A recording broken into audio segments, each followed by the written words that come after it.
Welcome back to Atomic News, monitoring global chaos so you don't have to.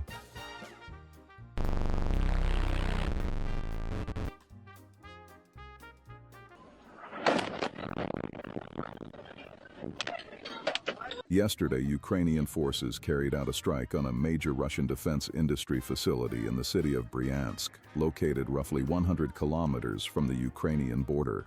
The target was the Kremny EL microelectronics plant. It is reportedly the second largest military microelectronics plant in Russia, producing components used in missile guidance systems, radar equipment, and electronic warfare hardware. Videos circulating online show large explosions and a massive fire at the facility, with thick black smoke rising above the industrial complex. If the damage is confirmed, the strike could disrupt the production of critical parts used in Russia's missile industry. Russian authorities acknowledged the attack and reported casualties, while claiming that air defenses intercepted part of the incoming strike. Bryansk has long served as an important logistics and military hub for Russian forces operating against Ukraine. One of the impacts seen in the footage appears to land directly on a nearby road. Russian authorities have not explained that strike yet. But judging by the explanations usually given after Russian missiles hit apartment buildings in Ukraine, it was probably air defense. Interestingly, this is not the first time the Kremny EL plant has been targeted during the war. The facility was previously hit by Ukrainian drones in earlier strikes over the past 2 years, temporarily disrupting production. Russian officials claimed at the time that the plant had quickly resumed operations.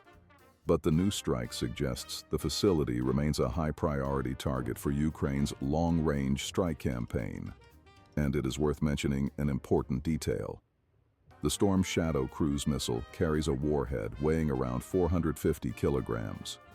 It uses a tandem system known as BROACH, Bomb Royal Ordnance Augmented Charge. This warhead was specifically designed to destroy hardened targets such as concrete structures, bunkers, command posts, and industrial facilities. As the missile approaches the target, a precursor-shaped charge detonates first, punching a hole through the outer wall or reinforced structure.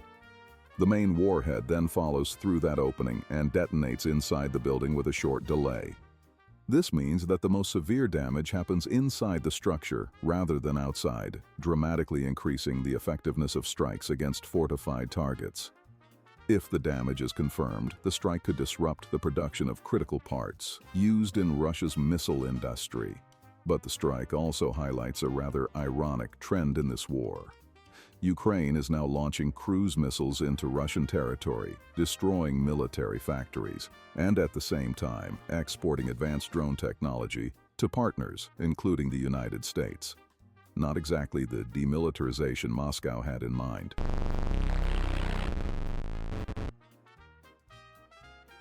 On March 10th, U.S. forces carried out strikes against Iranian naval assets near the Strait of Hormuz, destroying multiple vessels, including 16 mine-laying boats. According to U.S. officials, the operation targeted Iranian vessels suspected of preparing to deploy naval mines in the strategic waterway.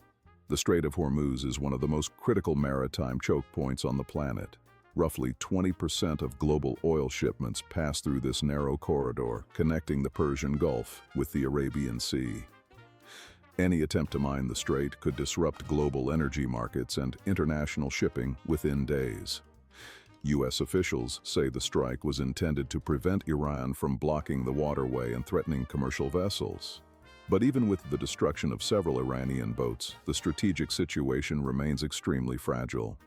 Iran is believed to possess thousands of naval mines, along with fast attack boats, drones, and coastal missile systems capable of threatening shipping across the region. And that raises a much bigger question. What exactly can the West do if Iran continues to threaten the Strait of Hormuz?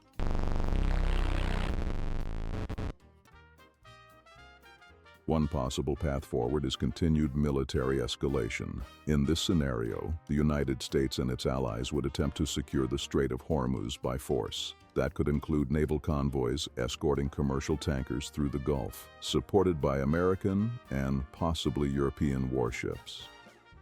Mine-clearing operations would likely begin in key shipping lanes, while U.S. aircraft and drones continue striking Iranian naval infrastructure, missile launch sites, and drone bases along the coast. European countries could also become involved. France, the United Kingdom, and other NATO partners have already discussed the possibility of naval escort missions to ensure freedom of navigation through the strait. But this approach carries serious risks. Iran possesses thousands of naval mines, fast attack boats, drones, and coastal missile batteries that can threaten shipping across a wide area.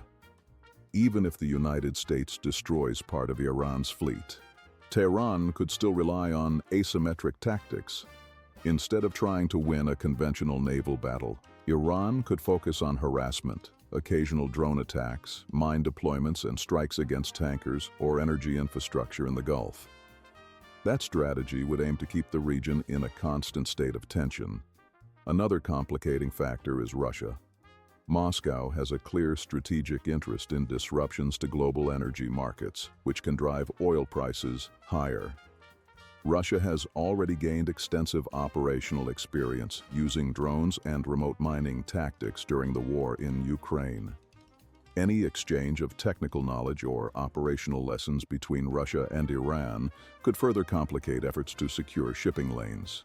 Under this scenario, the conflict could evolve into a long maritime standoff rather than a decisive military victory.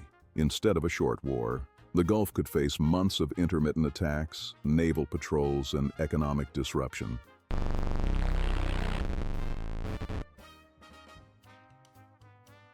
There is also a very different scenario. After several days of strikes against Iranian military infrastructure, President Trump has suggested that there may soon be little left to bomb. That comment may signal that Washington is considering ending the campaign sooner rather than later.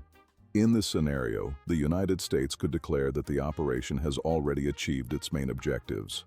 Officials could argue that American strikes have damaged Iran's naval capabilities, disrupted potential attempts to mine. The Strait of Hormuz weakened Iran's military infrastructure. The operation would then be framed as a limited punitive campaign rather than the start of a larger war. Importantly, this outcome would not necessarily involve removing Iran's leadership from power. Earlier statements suggested that Washington might seek to eliminate parts of the Iranian command structure. But in practice, the United States could decide that regime change is not worth the risks of a prolonged regional war. Economic considerations may also play a role. The Strait of Hormuz carries roughly 20% of global oil supplies, and any prolonged conflict in the region could push oil prices sharply higher. For the United States, higher oil prices translate directly into higher gasoline prices for American consumers, something that can quickly become a political problem during an election cycle. Declaring the operation successful and stepping back from further escalation could therefore allow Washington to avoid a long and unpredictable war while stabilizing global energy markets. In such a scenario, both sides might ultimately claim victory. The United States would argue it had crippled Iranian military infrastructure. Iran, meanwhile, could claim that its government survived the confrontation, and the conflict would shift from open military operations back into a tense but more limited geopolitical standoff.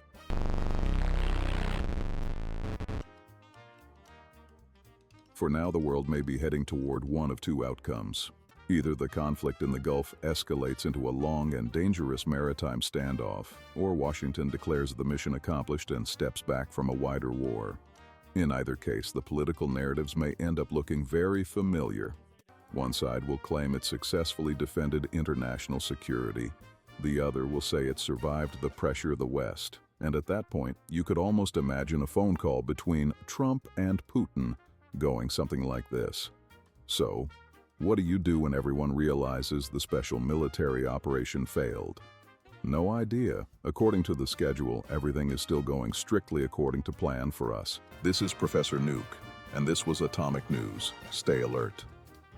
So stay tuned for all the wondrous views. You're watching Atomic News.